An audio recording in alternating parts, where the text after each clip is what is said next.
Bonjour à tous et bienvenue sur le plateau de l'invité. Aujourd'hui, c'est une émission spéciale de 26 minutes consacrée à une comédienne de renom. Patricia Kell est à mes côtés. Bonjour Patricia, bienvenue. Bonjour Virginie.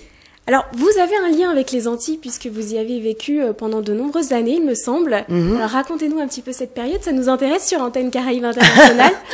Bah écoutez, oui, je suis partie sur un coup de tête. En fait, j'avais 20 ans. Je suis partie sur un coup de tête. Je savais pas où j'allais. Il se trouve que je suis montée sur un voilier. J'ai traversé l'Atlantique et j'ai atterri aux Antilles. Et vous y êtes resté combien de temps? Et j'y suis restée 4 ans. 4 ans. Et vous étiez donc marin-skipper, c'est ça? Donc c'est un métier, qu'est-ce qu'on fait exactement? J'ai travaillé comme, j'ai travaillé comme marin, pas skipper, hein, pour être honnête. Enfin, je faisais des manœuvres évidemment, mais comme marin, parfois comme hôtesse, sur des voiliers de charter, en général de luxe, puisque ce sont des voiliers qui prennent pas plus de 6 ou 8 passagers.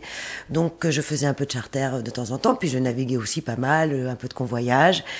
Et j'ai passé comme ça pas mal de temps dans les Caraïbes, donc j'ai tout visité, de Anguilla au nord jusqu'au Venezuela et à Los Roques dans le sud. Et vous y retournez de temps en temps pour des vacances peut-être ou pour même un tournage?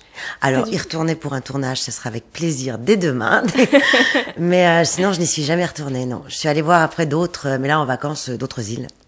Et puis vous êtes rentrée en France et là vous avez décidé de devenir comédienne. Alors je crois que ça s'est fait un petit peu par hasard, expliquez-nous. Oui, en fait j'ai pas décidé au départ de devenir comédienne. J'ai eu envie en rentrant en France de faire quelque chose qui vraiment me plaise.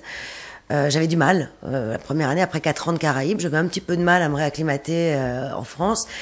Et puis un jour, je suis allée, j'ai vu une annonce dans le journal qui proposait un entretien pour une animatrice de chaîne de télé.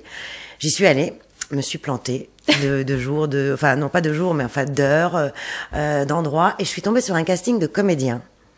Je voulais pas le faire parce que c'était pas le but de ma visite. Je l'ai fait quand même parce qu'on m'a demandé de le faire. Et puis j'ai été prise. C'était pour une école, voilà. J'ai été prise et j'ai fait cette école de cinéma où on fait travailler devant la caméra pendant 3 mois. Et ça m'a vraiment filé le virus. Donc j'ai vraiment pas décidé ce métier, j'y suis arrivée par hasard, mais c'est pas par hasard que j'ai décidé de rester et de durer. Voilà. Et à la suite de ça, j'ai rencontré des gens de théâtre qui m'ont... Donc vous avez commencé par du théâtre, il me semble. Alors quel genre de pièces, quel registre? Alors les premières pièces, et n'étaient pas les moindres, j'ai travaillé sur La Mouette de Tchekhov, où je jouais le rôle d'Arkadina. Très très belle pièce, avec un metteur en scène très exigeant, un très bon metteur en scène, Dominique Chapsky. J'ai travaillé également sur L'Amant d'Harold Pinter, magnifique pièce anglaise. J'ai travaillé sur Shakespeare, beaucoup de bruit pour rien, une adaptation de Don Juan. Là, c'était avec le metteur en scène de l'ancien théâtre national de Bucarest, Ancado Rosanco. Puis j'ai suivi le conservatoire aussi avec elle. Bref, j'ai fait plein de formations différentes pour ne pas être ne pas être ancrée dans un seul type de jeu. Est-ce qu'encore aujourd'hui vous suivez des cours de comédie? Est-ce que Non, vous avez un coach? Je ne suis pas de cours de comédie, mais si j'en ai besoin, et quand on prépare un rôle, on en a souvent besoin, je travaille avec un coach, tout à fait. Et je crois que vous donnez vous-même des conseils à de jeunes comédiens? Oui.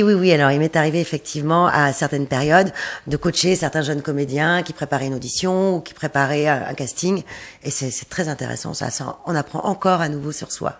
Alors, mis à part le théâtre, il y a aussi le cinéma et le petit écran. Alors, c'est vrai qu'on se dit, bon, c'est la suite logique d'un comédien de passer de la scène, finalement, à l'écran, à la caméra. Moi, de toute façon, je sais pas si c'est une suite logique, mais nous, ce qu'on a envie en tant que comédien, en tout cas, moi, ce dont j'ai envie, c'est d'être sur scène, d'être devant des caméras, sur un plateau de tournage. Enfin, il y a des tas de formats. Il y a un exercice qui vous plaît plus qu'un autre? Non, au final, pour être tout à fait honnête, non. J'adore être sur scène parce que là, il y a cette adrénaline particulière qui fait que c'est comme c'est du sans filet, évidemment. Et j'adore être devant une caméra, être en plateau de tournage avec un metteur en scène, un réalisateur. Non, les deux, ce sont des exercices différents.